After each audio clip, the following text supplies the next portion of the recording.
Shalom. Yohanes 14 ayat 15 sampai ayat 20, demikianlah firman Tuhan. Yesus menjanjikan penolong. Jikalau kamu mengasihi aku, kamu akan menuruti perintah-perintahku. Aku akan meminta kepada Bapa dan Ia akan memberikan kepadamu seorang penolong yang lain, supaya Ia menyertai kamu selama-lamanya, yaitu Roh kebenaran. Dunia tidak dapat menerima Dia, sebab dunia tidak melihat Dia dan tidak mengenal Dia. Namun kamu mengenal Dia, sebab Ia menyertai kamu dan akan tinggal di dalam kamu. Aku tidak akan meninggalkan kamu sebagai yatim piatu. Aku akan datang kepadamu. Sesaat lagi dunia tidak akan melihat aku lagi, tetapi kamu akan melihat aku, sebab aku hidup dan kamu pun akan hidup. Pada waktu itulah kamu akan tahu bahwa aku di dalam Bapa-Ku dan kamu di dalam aku dan aku di dalam kamu. Amin, firman Tuhan. Ketika saya masih muda mengenal Ibu Gembala, masih suasana pendekatan waktu itu. Saudaraku, saya sayang dia, saya cinta dia. Lalu apa yang aku lakukan? Saya sudah datang ke rumahnya, dia belum datang dari kerjaan. Gila enggak? Saya sudah ada di di kursi tamunya, yang saya sayang itu belum datang, masih di kantor. Saya tungguin di situ. Apa saya nggak punya kontrakan? Punya. Nggak masuk akal ya. Tanya Bu Gembala. Itu saya lakukan. Mungkin dalam hatinya, ih. Tetapi kan peduli amat kata orang. Tapi karena kita punya maksud tujuan, kan begitu. Rintangan boleh saja ada. Tapi harus semangat itu nggak boleh pudar. Begitu ya Wakil Gembala ya. Saya datang. Saya nggak pakai celana pendek. Saya nggak pakai kaos. Pakai kemeja. Pakai celana. Baru dia datang. Saya senyum. Mungkin dia kurang enak juga. Karena adiknya ada di rumah itu.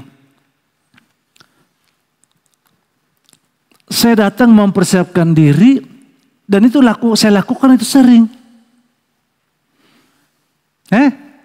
Tiap hari saya lakukan. Karena takut diambil orang, kan begitu ya. Karena saya dengar Ibu Gembala itu ada orang naksir sama dia. Siapa cepat itu dapat. Kan begitu ya.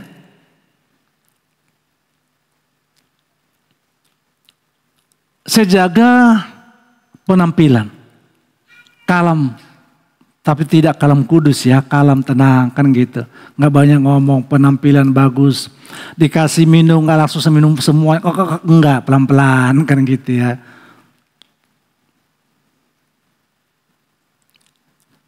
Bagaimana supaya apa yang kita mau itu dapat.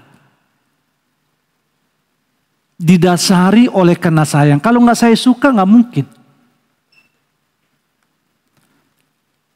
Lebih daripada itu kita harus kepada Tuhan.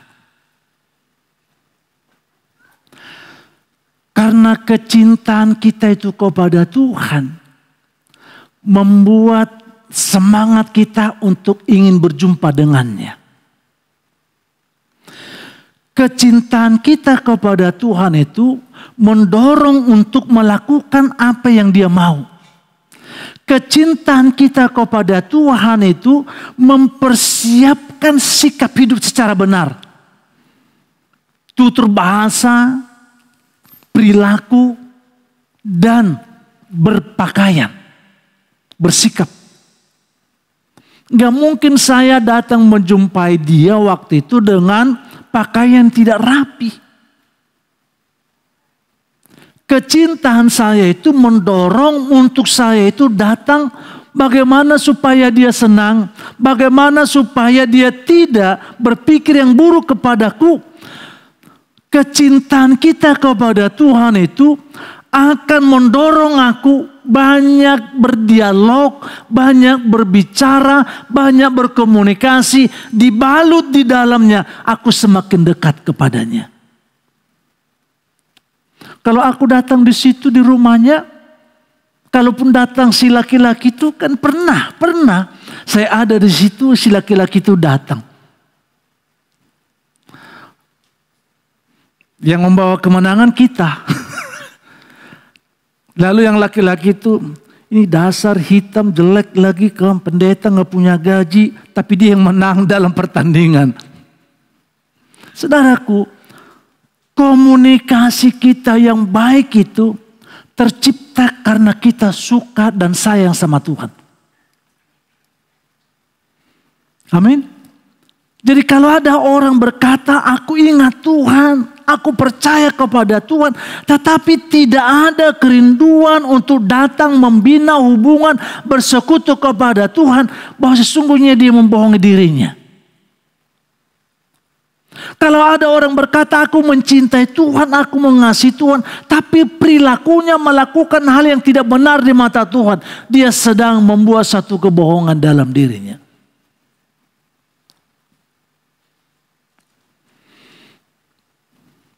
Sehingga jemaat GBK belakang ini, kiranya terbangun kecintaanmu kepada Tuhan dengan berkobar-kobar, dengan bersemangat. Dengan kecintaanmu kepada Tuhan itu, engkau akan lebih mengasihi dan banyak waktumu untuk datang kepadanya. Orang yang datang kepada Tuhan gak boleh asal, saudara. Amin. Gak boleh asal. Dia cinta sama kita, kita suka sama dia, kita sayang sama Tuhan. Tetapi kita asal dalam berpakaian, dalam ibadah, asal dalam berbicara, asal dalam berbuat, gak boleh. Kita harus memperhatikan. Kita datang kepada Tuhan, dari semuanya kita harus perhatikan. Boleh hati, iya. Penting hatiku. Coba dulu Bapak Ibu sebelum dulu menikah. Yang penting lo tahu hatiku, aku cinta sama kamu. Tetapi engkau datang, sepatu yang warnanya beda, kaos kakinya ada yang pendek, ada yang tinggi. Kaos kaki sudah bau. Saya kira suasananya tidak akan baik. Kayaknya salah alamat deh. Kalau kita suka sama Tuhan, sayang sama Tuhan, mencintai Tuhan, ayo kita jaga. Ya, suasana hati kita. Yang penting hati, iya, tetapi juga penampilan. Maafkan saya, tapi penampilan itu perlu loh. Kita menghadap Tuhan, harus juga kita jaga sikap. Sikap itu kan termasuk tutur bahasa, termasuk juga cara duduk, termasuk juga cara berpakaian. Amin. Belum masuk khotbah ini. Supaya kita esok lusa lebih benar memperhatikan. Ayo, HKBP yang di samping di belakang. Lihat dah. Mereka menjaga penampilan untuk ibadah. GPIB, GKI, HKBP, HKI, Katolik. Lihat, benar-benar mereka memperhatikan penampilan dalam berpakaian. Nggak asal.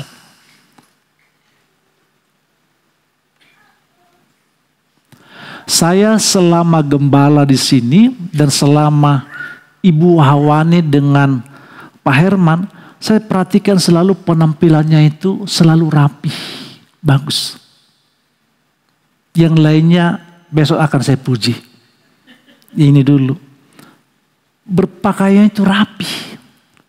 Sebelum saya mulai, suatu ketika ada saya berkati di gereja ini. Asal. Mau diberkati. Ada di gereja asal. Celana jeans. kaos. Perempuannya dibedakin di bawah. Aduh. Tapi saya lihat waktu persepsi dangdut di belakang. Laki-lakinya pakai jas. Perempuannya cantik.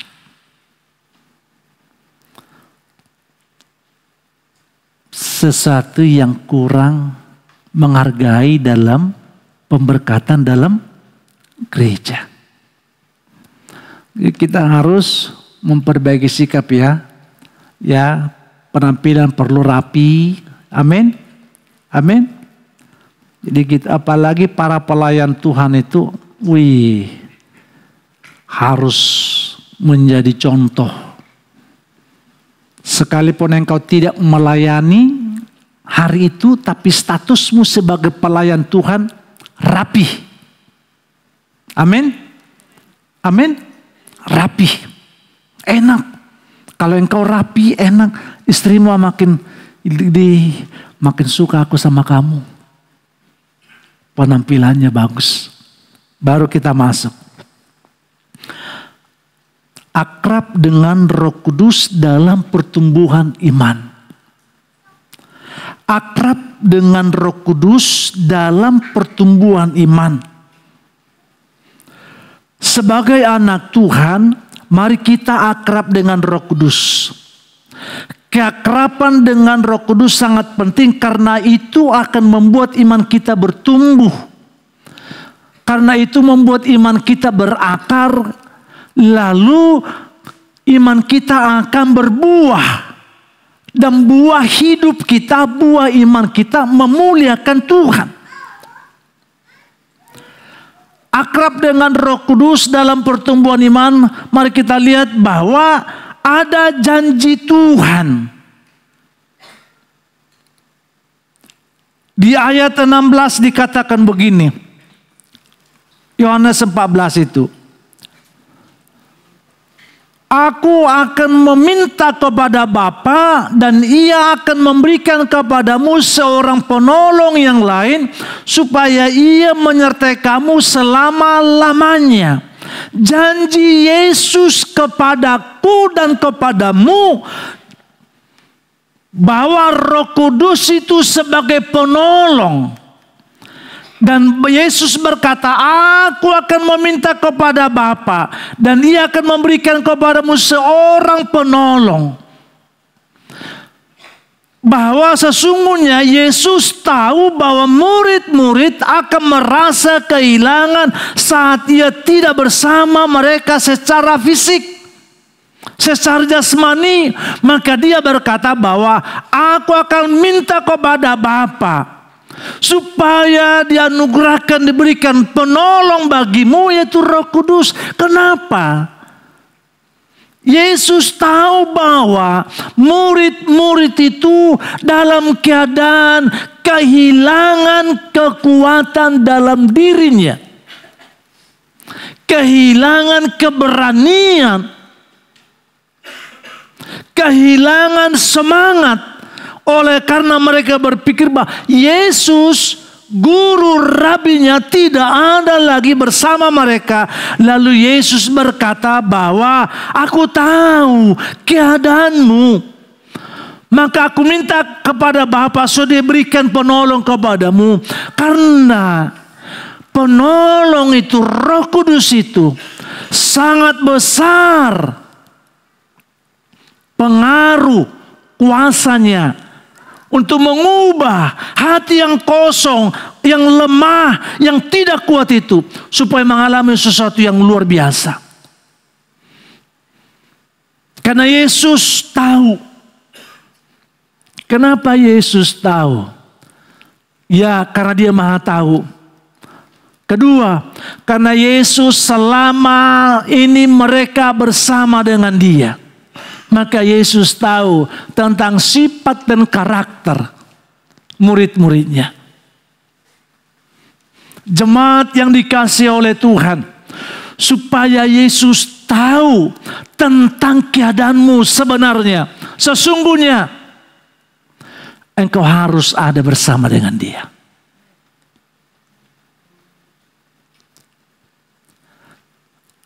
Ketika aku tahu engkau lemah, aku tahu engkau sedih. Kenapa dia tahu? Kemahatauannya, iya.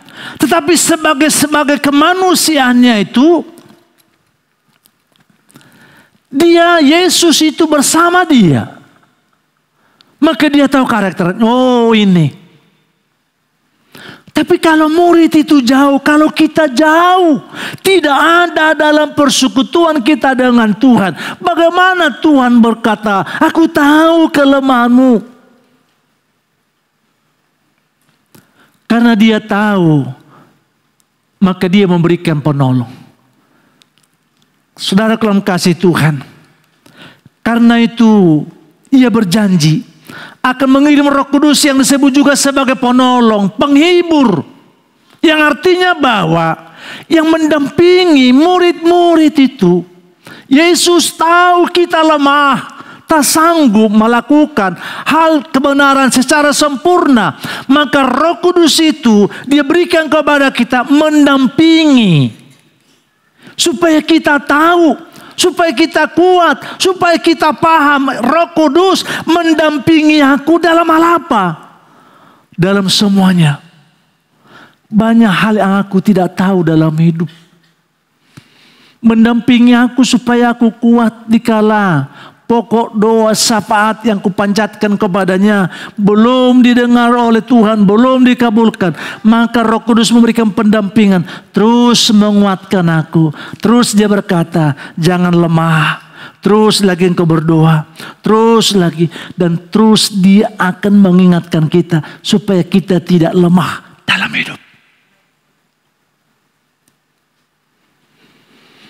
Kalau gitu bangunlah mezbahmu dengan benar kepada Tuhan. Supaya dia berkata, aku tahu apa yang kau butuhkan dalam hidup. Amin. Tadi pagi saya sedih. Saya sedih tadi pagi. Sekarang tanggal berapa Wakil Gembala? Jangan semangat kau. Atau gajianmu belum? Saya kan tiap pagi dan tanggal 1 itu langsung saya cek handphone.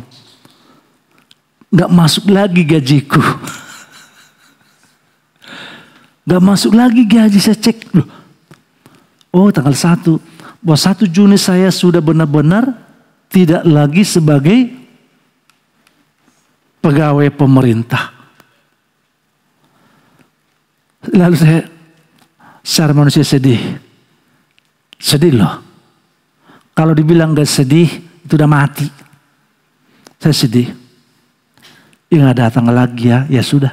Lalu saya berkata, puji Tuhan. Puji Tuhan.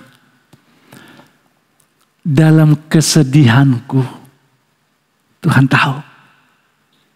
Kenapa dia Tuhan tahu? Aku ada dalam persekutuannya. Maka dari itu berkata, aku tahu engkau sedih. Hitam manis, aku tahu engkau sedih. Aku akan berikan Roh Kudus penolong untuk meneguhkan, menguatkanmu. Supaya engkau tidak terus dalam kesedihanmu. Kenapa dia berkata?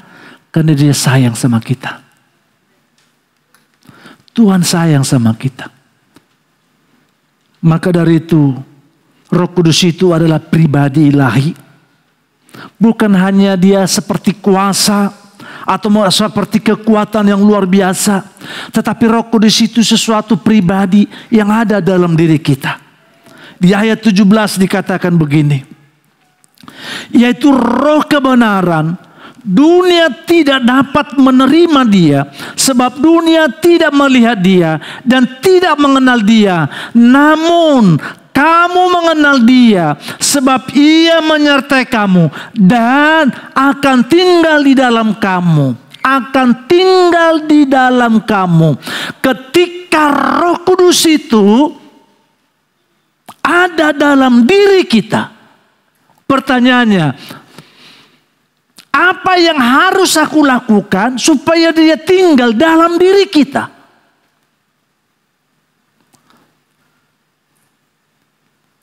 Sekali lagi, Roh Kudus itu bukan semata-mata hanya kekuatan. atau power. Tetapi dia pribadi yang ada dalam diri kita ketika kita percaya kepada Kristus Yesus sebagai Tuhan dan Juru Selamat dan melakukan kebenarannya, maka dia berkata, dia akan menganugerahkan Roh Kudus bagimu.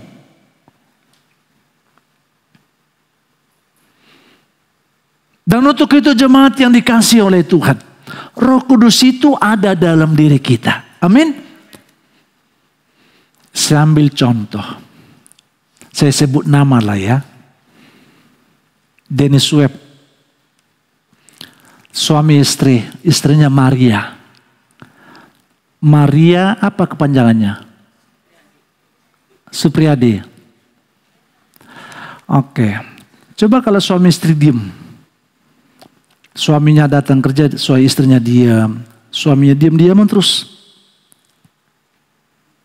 Nggak enak ya. Siapa di sini yang pernah didiamin suaminya seharian, gak diajak ngomong?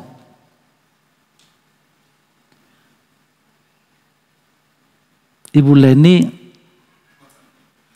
udah pasti. Kalau dia datangkan,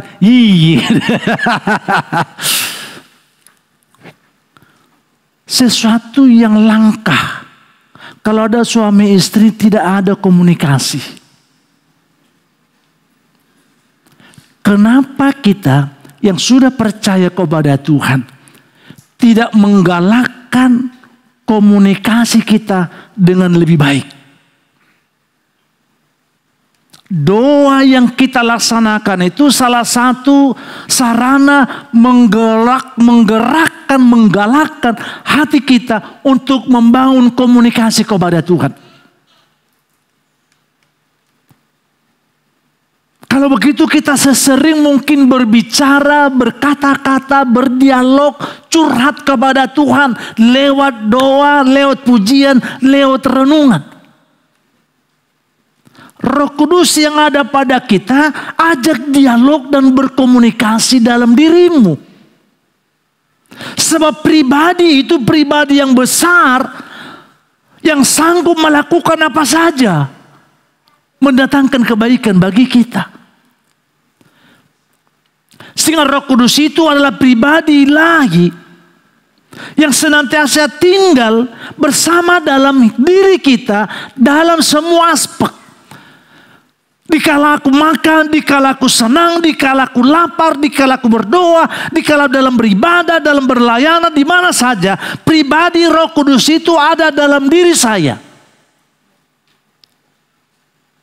Dan Roh Kudus itu selalu mengingatkan kita untuk selalu mencintai Tuhan, mengasihi Tuhan. Siapa di antara kita pernah ingin melakukan sesuatu yang salah, tapi tidak jadi? Atau keseringan jadi enggak?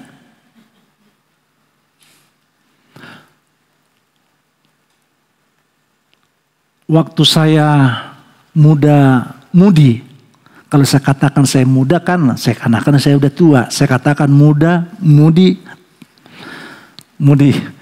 di gereja, di kampung waktu itu ingin mengambil milik orang. Padahal itu hari Minggu, pulang dari gereja. Gak jadi. Ya walaupun hari berikutnya jadi. Ayo, mana di antara kita lebih banyak jadinya enggak? Lebih banyak batalnya enggak? Enggak batal aku. Ada orang batalin puasa. Kalau ini enggak, batal melakukan kesalahan.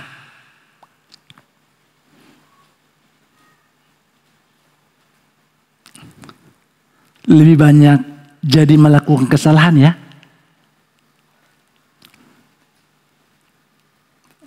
Real,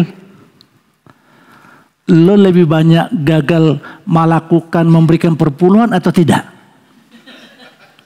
Batal melakukan yang salah. Bertobat. Seharusnya, kenapa kita batal melakukan yang baik, gagal melakukan yang baik? tidak ada komunikasi kita untuk kepada Roh Kudus. Sehingga kalau sering kita berkomunikasi kepadanya, maka dia akan mengingatkan kita. Sehingga kita lihat ada banyak orang di luar sana rela mati demi nama Yesus. Rela untuk tidak mendapatkan warisan dari orang tua. Rela dipecat dari pekerjaan demi nama Yesus. Rela diusir dari kampungnya demi nama Yesus. Kecintanya kepada Tuhan dan Roh Kudus itu menggerakkan dia untuk memilih. Bukan pilihan dunia, tapi pilihan Tuhan. Kenapa? Dia mencintai dan Roh Kudus itu membakar semangatnya untuk terus. Kiranya kita memiliki semangat yang baru. Supaya dalam hidup ini kita akan gagal melakukan kesalahan dalam hidup. Karena Roh Kudus bekerja. Bagaimana supaya Roh Kudus itu bekerja? Ayo selalu punya hubungan, persekutuan dengan Tuhan. Sehingga kita berkata, ya gak baik ya. Gak boleh. Gak pantas kulakukan itu.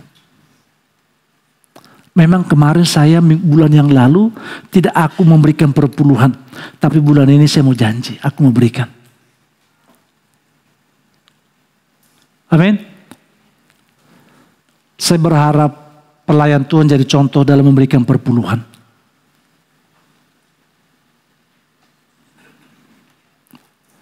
Amin, bendahara. Jadi contoh. Kita cinta Tuhan. Pertanyaan, Tuhan mana yang kita cintai?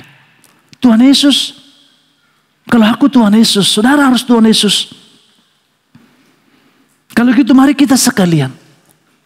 Bahwa dalam Roma 8 ayat 26 dikatakan.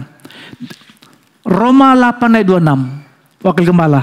Demikian juga Roh membantu kita dalam kelemahan kita.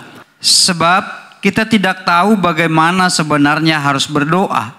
Tetapi Roh sendiri menyampaikan permohonan kepada Allah dengan keluhan-keluhan yang tidak terucapkan. Amin. Yesus tahu tentang kelemahan kita, maka dari itu dikirimlah Roh Kudus dalam diri kita untuk membantu kita, mendampingi kita supaya kita kuat dalam kelemahan, supaya dalam kebodohan itu menjadi orang cerdas, orang tahu. Berarti Roh Kudus itu akan senantiasa membantu aku dalam kelemahan. Siapa di antara kita yang tidak memiliki kelemahan dalam hidup?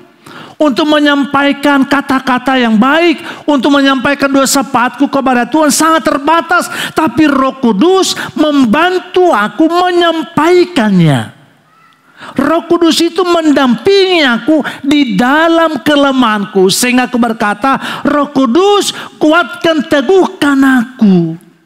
Roh Kudus hiburkan aku. Roh Kudus sertai aku. Roh Kudus ingatkan aku untuk taat. Kelemahanku gampang lupa. Tapi yang pasti Pak Supriyadi tidak lupa nama Ibu Reni toh.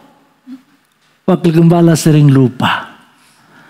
Dan sudah berkali-kali istrinya memakluminya. Dalam hal berbuat baik kepada duda-duda, kepada yatim piatu. Kita orang lemah. Perlu diingatkan oleh Roh Kudus. Supaya kita menjadi anak-anak yang kesukaan oleh Tuhan.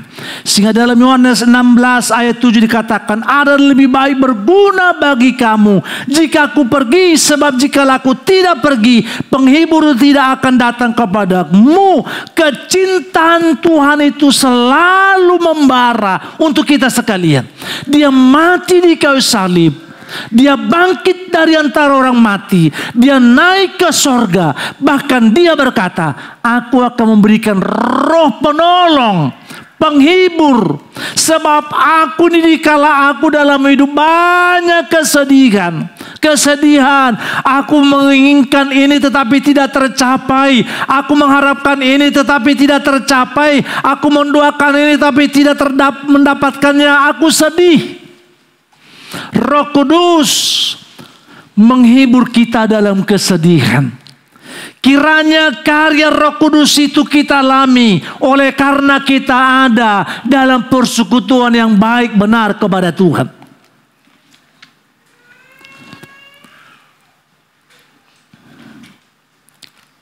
Tanpa Roh Kudus kita tidak mengerti kehendak Allah atau menjalankan hidup yang benar dalam hidup kita. Tanpa Roh Kudus, aku tidak mengerti. Roh Kudus itu yang memberikan pengetahuan kepadaku tentang kehendak Tuhan dalam hidupku. Dan Roh Kudus itu senantiasa menyertai aku dalam perjalanan hidup. Tuhan, ku berserah kepadamu. Lalu kita berkata kemudian, Roh Kudus kuatkan aku. Aku lemah. Aku gak kuat menghadapi ini. Belum aku ngomong dia sudah mulai rame. Gak kuat. Aku benar tapi dituduh salah. Roh Kudus kuatkan aku. Apa yang aku kerjakan ini sudah benar tapi di matanya tidak baik. Roh Kudus kuatkan aku untuk tidak membalas kejahatan dengan kejahatan.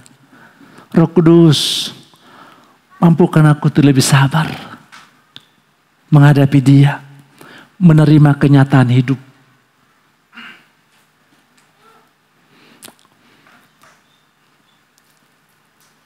Istri-istri lebih kuat, lebih mampu menerima kekurangan suami daripada suami menerima kekurangan istri. Kenapa? Karena di mata istri kekurangan suami itu tidak ada dengan iman. Walaupun terlalu banyak. Saudara dalam kasih Tuhan, orang yang percaya, kita sekalian sadari bahwa Roh Kudus hadir untuk mendampingi aku. Bangun pemahaman dan iman percayamu setiap saat dan engkau berkata, Roh Kudus ada dalam hidupku setiap saat. Roh Kudus menjadi pribadi yang dikenal. Mari kita berkata bahwa aku mengenal pribadi daripada Roh Kudus itu. Di ayat 17 dikatakan begini. Yohanes 14 ayat 17. Yaitu roh kebenaran. Dunia tidak dapat menerima dia. Sebab dunia tidak melihat dia. Dan tidak mengenal dia. Perhatikan. Namun kamu mengenal dia. Sebab ia menyertai kamu. Dan akan tinggal di dalam kamu. Kehadiran Tuhan melakukan atau Roh Kudus melakukan yang dahsyat dalam diri kita. Dia tidak mungkin melakukan yang dahsyat kalau tidak tinggal dalam diri kita. Kedua, dia tidak melakukan hal yang besar, dia tidak mendampingi kita kalau tidak ada di dalam diri kita. Dan dia tidak mengenal kita. Karena dia mengenal kita, maka dia rela hadir dalam diri kita. Sekali lagi, karena dia rela hadir dan dia mengenal kita, maka dia tinggal dalam hidup kita. Aku percaya kepadanya, aku kenal dia sebab dia roh kebenaran. Dia roh kebenaran itu yang ada dalam diriku untuk melakukan pendampingan di dalam kehidupan saya setiap saat. Untuk itu jemaat yang dikasihi oleh Tuhan, mari kita berkata bahwa Roh Kudus itu satu pribadi yang senantiasa ada dalam diri aku. Sebab ia menyertai. Tidak mungkin Yesus itu Roh Kudus itu menyertai, mendampingi aku kalau aku tidak mengenal dia. Tapi karena dia mengenal aku dan aku mengenal dia, maka dia tinggal dalam aku, maka dia melakukan yang baik. Menguatkan, meneguhkan aku. Kalau begitu jemaat yang kasih oleh Tuhan, mari bangun persekutuan yang baik dengan Tuhan. Maka Yesus itu, Roh Kudus itu ada dalam diri kita untuk melakukan apa yang dilakukan, mendampingi aku supaya aku lebih kuat dalam kehidupan ini. Sehingga dikatakan begini bahwa orang percaya harus mengenal dan mengalami Roh Kudus secara pribadi.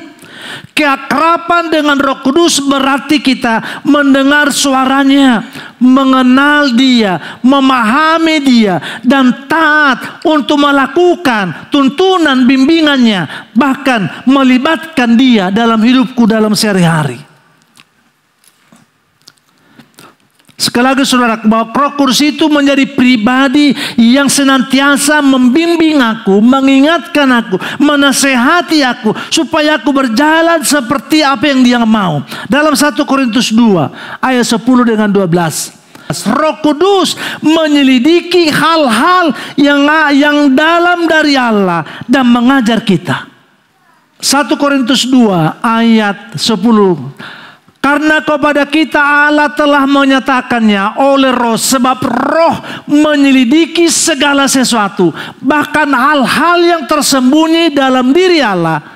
Siapa gerangan yang diantara manusia yang tahu apa yang terdapat di dalam diri manusia selain roh manusia sendiri yang ada di dalam dia? Demikian pula lah tidak ada orang yang tahu apa yang terdapat dalam diri Allah selain roh Allah. Di ayat 12, kita tidak menerima roh dunia, tetapi roh yang berasal dari Allah, supaya kita tahu apa yang dikaruniakan Allah kepada kita. Roh Kudus mengaruniakan pengetahuan yang baru bagi kita, untuk kita lebih mengerti dan mengenal apa kehendak dan rencana Tuhan dalam diri kita. Dunia tidak mengerti karena roh itu tidak ada dalam dirinya. Lalu kalau orang yang udah percaya kepada Tuhan, tapi kenapa dia bisa melakukan yang salah? Ingat, sama dengan begini. Aku ingat ke Tuhan, tapi tidak di gereja, tidak mau beribadah, tidak mau bersekutu. Aku ingat Tuhan. Itu sedang terjadi pembohongan dalam dirinya. Berarti orang yang sedang melakukan kejahatan itu, dia sedang membohongi dirinya. Dia percaya kepada Tuhan. Orang yang percaya kepada Tuhan, dia tidak akan melakukan itu. Pada saat dia melakukan dosa, pada saat dia melakukan tidak baik, pada saat itu juga dia tidak percaya kepada Tuhan sebagai Allah dalam dirinya. Yang walaupun esoknya dia bertobat, tetapi pada saat kita, kalau aku percaya kepada Tuhan yang Maha Tahu, Maha Besar, aku mencintai, mengasihi dia, aku tidak melakukan hal yang tidak baik. Pada saat aku melakukan yang tidak baik, pada saat itu aku tidak mencintai Tuhan.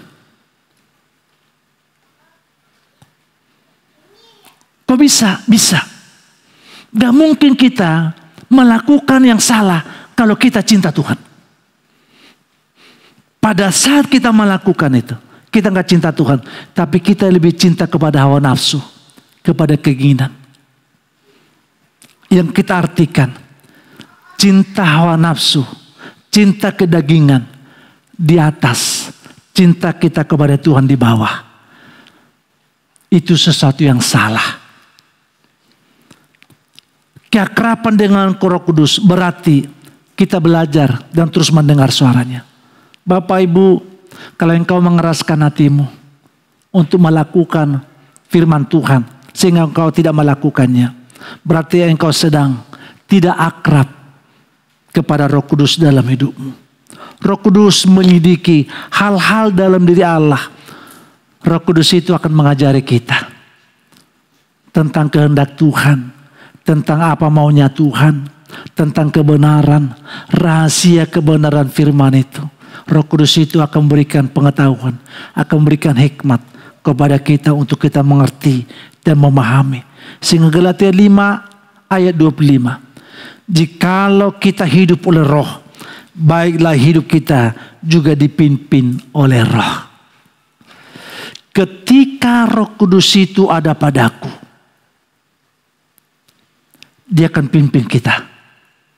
Sekali lagi, ketika Roh Kudus itu ada padaku, maka Roh Kudus itu terus bekerja dalam diriku untuk memimpin langkahku, untuk aku berjalan terus di atas kebenaran firman.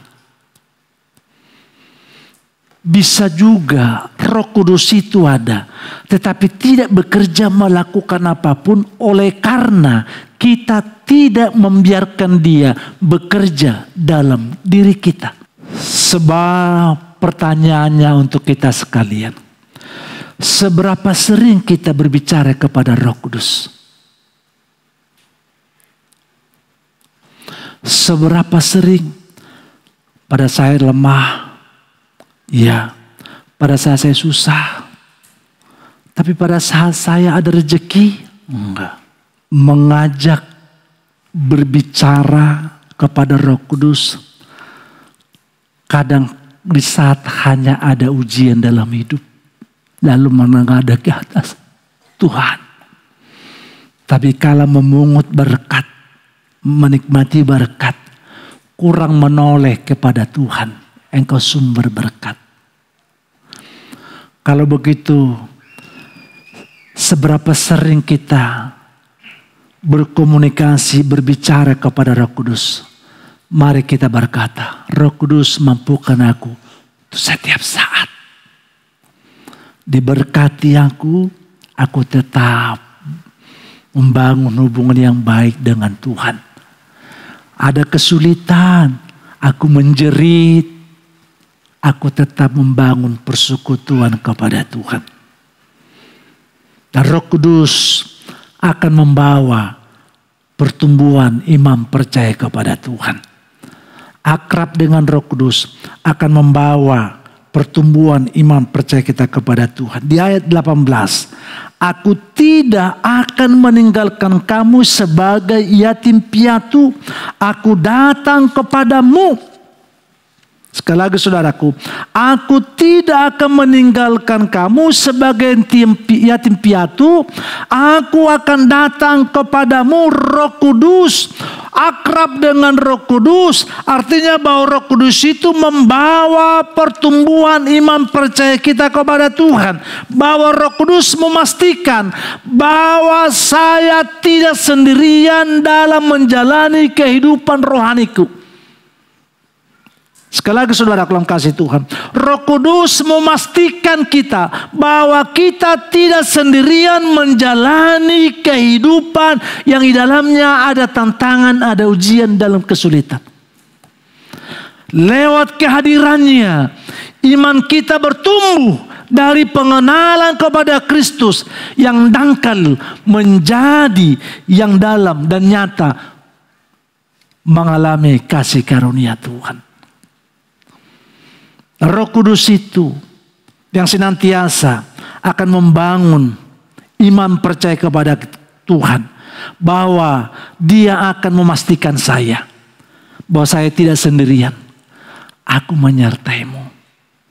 Tuhan berkata di dalam ayat 18-nya, Yesus berkata kepada kita, aku tidak meninggalkan kamu yatim piatu. Artinya yang lemah, tidak punya bapa, tidak punya anak. Aku tahu engkau lemah hal seperti itu. Tapi aku tidak membiarkan engkau.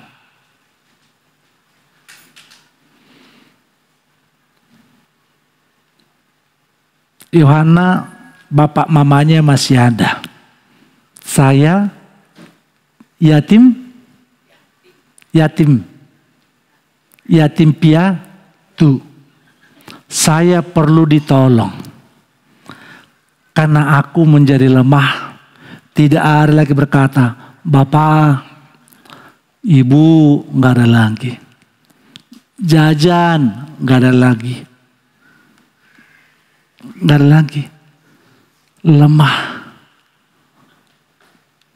Maka dari itu Tuhan berkata, Aku tidak akan meninggalkan kamu dalam kelemahanmu itu. Bukankah kasih Tuhan itu menunjukkan besar dalam diri kita? Dia berkata bahwa ternyata aku tidak ditinggalkan Tuhan dalam kesendirianku menghadapi kesulitan ini. Sekalipun aku tidak ada suami, tapi Tuhan tidak membiarkan aku untuk mendidik anak-anakku. Sekalipun aku ada kesulitan, tapi aku percaya Tuhan menyertai aku. Dia yang berkata itu kepada kita. Aku tidak akan meninggalkan kamu sebagai yatim piatu. Aku datang kembali kepadamu. Kasih Tuhan sangat besar dalam kita. Dan dia Roh Kudus itu memastikan bahwa kita tidak sendirian. Bersemangatlah, bersukacitalah. Engkau tidak sendirian menghadapi kesulitanmu. Ada Tuhan.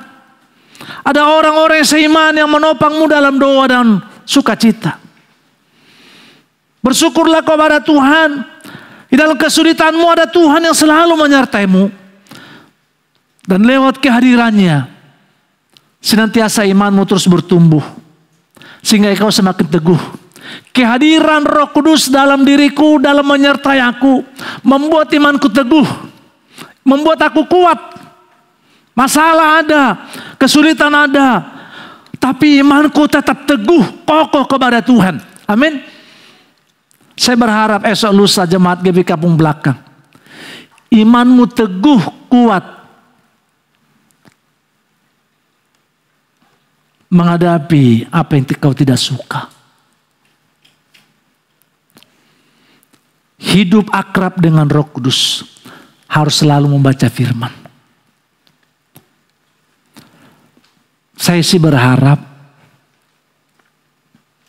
kepada orang tua, kalau sudah ada masuk dalam bait Allah, dalam gereja, ingatkan anakmu supaya jangan lebih konsentrasi kepada game. Sekali lagi orang tua, kalau sudah ada masuk dalam area gereja, supaya anak-anak itu jangan lebih konsentrasi kepada game. Kedua, seluruh jemaat GB Kampung Belakang ini, kalau sudah masuk dalam gereja, dalam lingkungan gereja ini, kurangi TikTok engkau lihat, engkau tonton. Udah masuk dalam ruang gereja, kurangi. Melihat, menonton TikTok. Sebentar, lagi ibadah kok, lagi belum. Di bawah nonton TikTok. Di parkiran nonton TikTok. Kurangi. Setuju? Itu sangat berguna. Kalau kita kurangi, itu akan sangat berguna. Untuk kalau kita sudah saat, untuk membangun, kalau Roh Kudus itu menjadi satu, kita akrab dengan Dia, maka kita akan terus membangun iman kita itu baca firman, beribadah, berdoa. Membaca TikTok itu, menonton TikTok itu membangkitkan semangat imanmu enggak?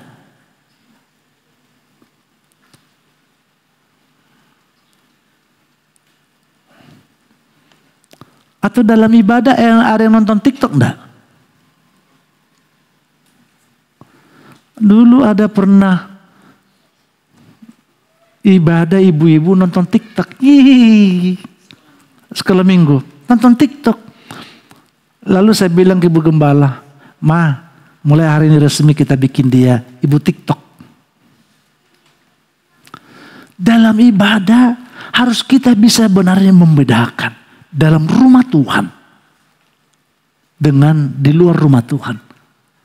Di dalam rumah Tuhan saja kita kurang. Di luar sana sangat diragukan. Sehingga Roh Kudus itu menguatkan kita dan membuat Kristus terus ada dalam hati kita. Efesus 3 ayat 16.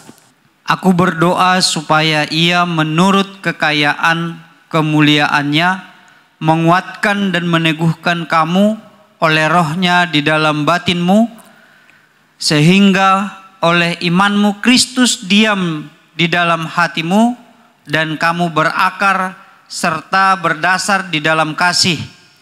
Amin. Roh Kudus itu menguatkan, meneguhkan, menajamkan iman percaya kita kepada Tuhan, sehingga olehnya Yesus hadir melakukan apa yang Dia mau dalam diri kita.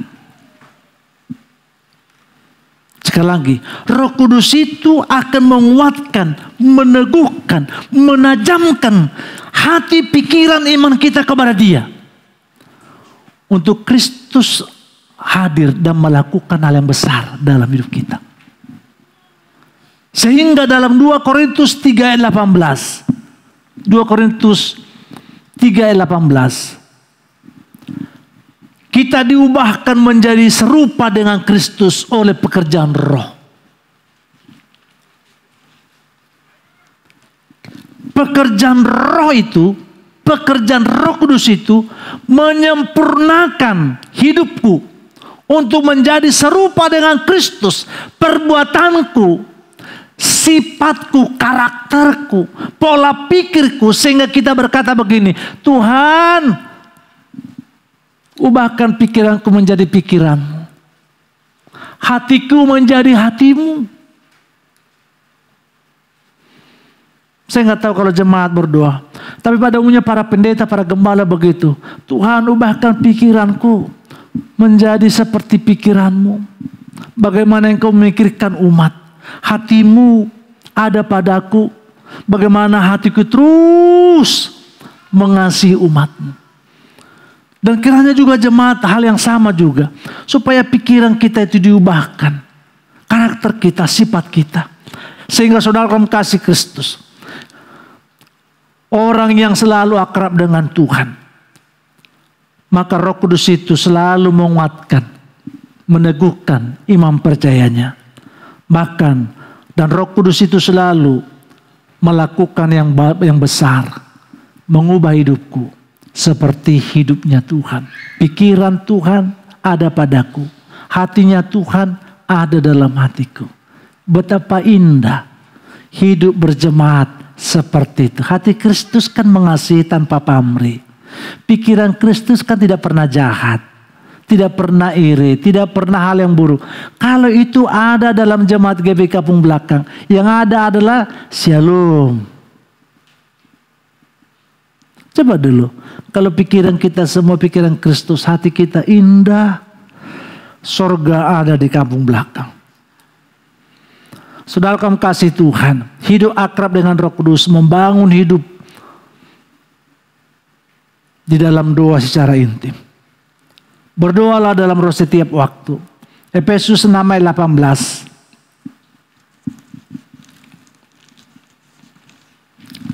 Baca wakil gembala. Efesus 6 ayat 18. Efesus 6 ayat 18. Dalam segala doa dan permohonan, berdoalah setiap waktu di dalam roh, dan berjaga-jagalah di dalam doamu itu dengan permohonan yang tak putus-putusnya untuk segala orang kudus. Amin. Berdoalah dalam roh setiap waktu. Maksudnya begini saudaraku, bahwa Roh Kudus itu akan mengajari kita untuk berdoa menyampaikan hal yang benar. Sebab ada juga orang menyampaikan doanya salah. Maka Roh Kudus itu akan memfilter, membuang hal yang salah itu. Sehingga dia akan bantu kita untuk menyampaikan setiap syafaat kita, doa kita kepada Tuhan. Sebab supaya doa itu untuk kemuliaan Tuhan. Sebab Tuhan berkata, engkau meminta untuk keinginanmu, bukan untuk kemuliaan Tuhan. Tapi kalau Roh Kudus itu mengajari kita untuk menyampaikan doa dan permohonan kita, supaya doa dan permohonan itu untuk kemuliaan Tuhan, sehingga doa yang tidak baik, yang tidak benar, difilternya, dibuangnya. Sebab ada juga orang doanya salah. Pernah, nanti jangan dimasuki doa. Kami berdoa supaya dilaknat itu, supaya dimatikan itu, supaya ini. Itu kan permohonan dia, kan gitu. Tetapi sampai enggak. Dan Tuhan akan mendelete itu, akan membuang segala doa-doa seperti itu. Kadang kita berdoa ini, suami nakal, tidak patuh, tidak taat. Tuhan, buat dia celaka. Tapi jangan terlalu besar ya di kita aja supaya dia bertobat. Emang didengar Tuhan itu? Kan enggak. Doa kok jahat. Kita akan menyampaikan doa kepada Tuhan. Tuhan kan enggak jahat. Masa yang jahat diterima Tuhan yang baik? Terkecuali yang jahat menerima yang jahat. Kan ini enggak. Tuhan itu kan baik. Enggak mendengar seperti itu. Jadi jangan engkau puas berdoa, Tuhan kiranya dia celaka, biar tahu bertobat. Tapi jangan terlalu ya, kakinya aja lecet sedikit. Emang didengar Tuhan? Enggak lah, Tuhan kita baik. Hal-hal seperti itu gak didengar.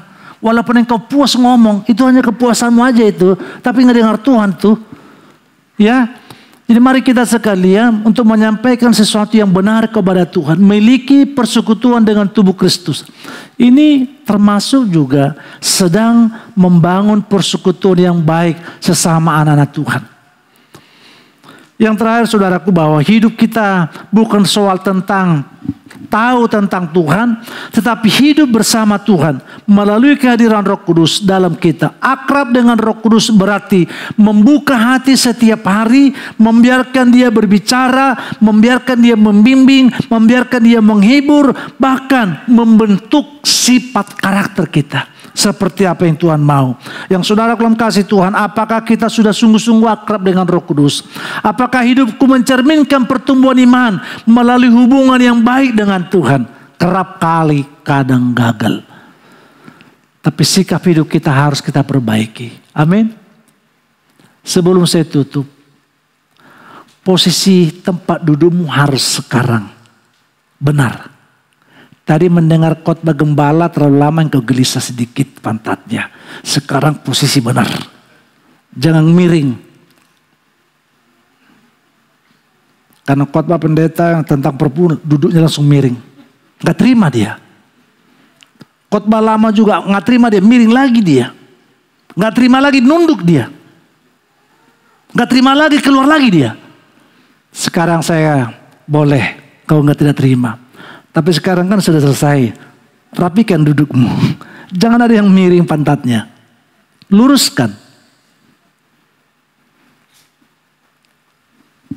Begitu. Supaya kita masuk dalam perjamuan kudus enak ini. Mari kita bangkit. Udah enak kan? Posisi duduknya. Tunggu Ibu Gembala. Sebab Ibu Gembala kan gak terlalu kuat berdiri. Jangan berdiri dulu. Oke, silakan.